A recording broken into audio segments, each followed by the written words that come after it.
is the layering. Okay, so when we use the word layering, layer, okay, one above the other, so layering. So we have two types of that, mound layering and air layering. In the mound layering, if you see the jasmine plant, it has flexible stems here. So we can take the lowermost branch and bend it down here. We just put a small loop so that it doesn't move from there, and we put soil on top of it and keep a rock. This is just to keep the stem intact, constantly intact with the soil, so that it triggers the hormones here, triggers the rooting off after some time. So after 2 or 3 weeks, what they do is they remove the rock, they remove the hinge and cut off this, and we get a new plant out here. So we get this new plant and we can plant it elsewhere. So this is called mound layering. Why do we use the word mound? You have actually taken a mound of soil on top of the stem here. So you use the word mound layering. Here in the next one you see air layering. What we have done is there is no soil below and there is no contact with the ground portion. In the aerial part of the stem, we have taken the soil and covered it, and you will only keep moisturizing this particular portion, and after some time you see the new shoots coming up with the new roots here, and then we cut off those branch there and we use. The plant we use for air layering is Camellia, and the plant we use for mound layering is Jasminum ixora. Jasminum is Mallipu, Ixora is Ithlipu. Okay, Camellia is like something similar to your rose plant, but it is a tree. Okay, here the rose plant is normally a shrub for you, but here this rose plant is a tree here. Okay, so now we are going to see the non-conventional method of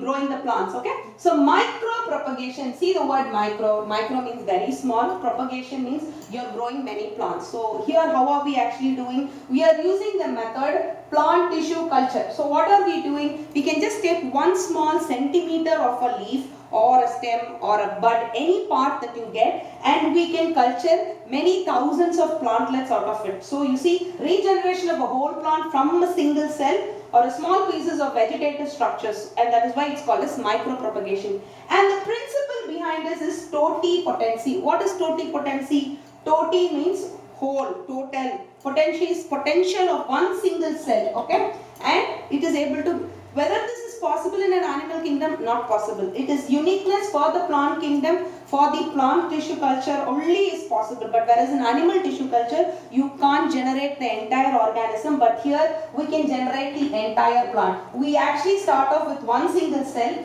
and then you see the plantlets growing, then you can shift it to a greenhouse and you see the entire plants growing out here. So this is a plant tissue culture, which is a non-conventional method and definitely requires skilled labor for this. So this is also one of the artificial methods of growing, and this is more sought after for very many reasons. Why? Because you see there are very many endangered species which might get extinct very shortly. There will be a whole lot of plants that will be infected. So how do I get a non-infected plant? Then we prefer a micropropagation to get a whole lot of new plants out of which.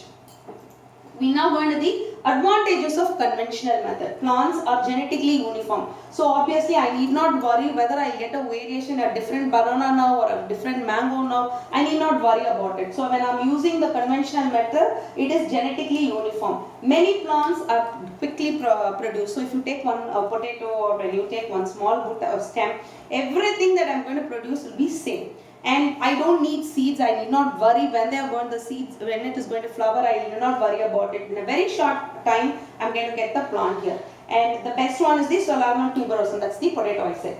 And two different plants with desired characters. Suppose you want the violet color roses and you also want the white color roses. So I prefer to graft this out, and the same plant will get both the kinds of flowers. So it is very better, and definitely a grafted plant is disease resistant, okay, and a high yielding plant. So we definitely have so many advantages of conventional method.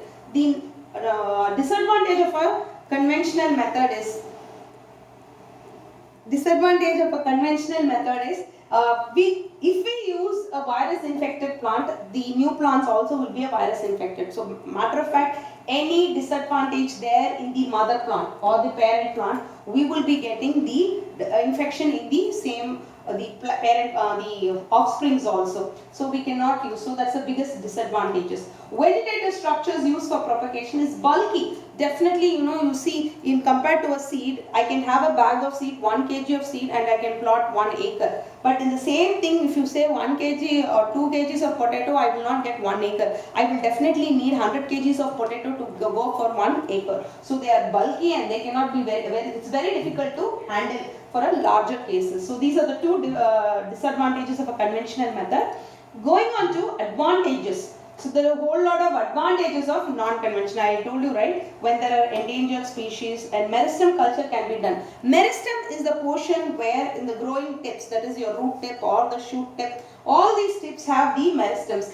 And meristems is not affected by virus or bacteria or any kind. If the entire plant is infected also, meristem is not affected by this. That is the advantage of having the meristem there. And when we are able to pick up the meristem from the plant, we can have a non-infected plant, the offspring.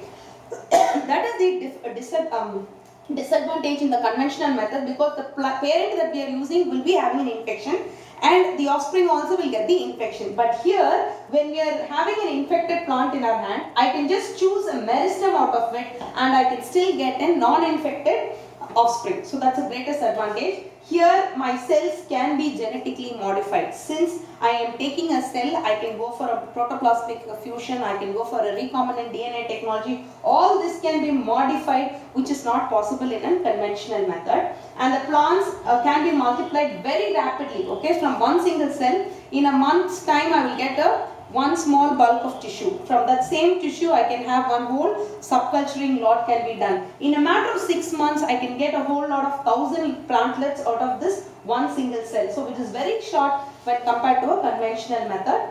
And they are genetically identical if you want it to be, or you can also alter it. And tissue culture is carried out in any season. I need not worry if it's raining or if it's sunny or it is snowing outside. I do not worry because everything is carried inside a laboratory. So we need not worry about the season that we are carrying out there.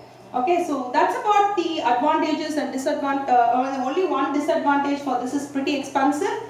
And we definitely need a skilled labor. We definitely need a skilled labor for this. Okay, so that is a disadvantage here. Whereas not much of the disadvantages here. So that's what is being given here. And commercial uses, it does really take a huge lot of money to be invested in it. Okay, so that's about the disadvantages. I have covered that also. We will now talk about the microsporogenesis in our next one. Thank you.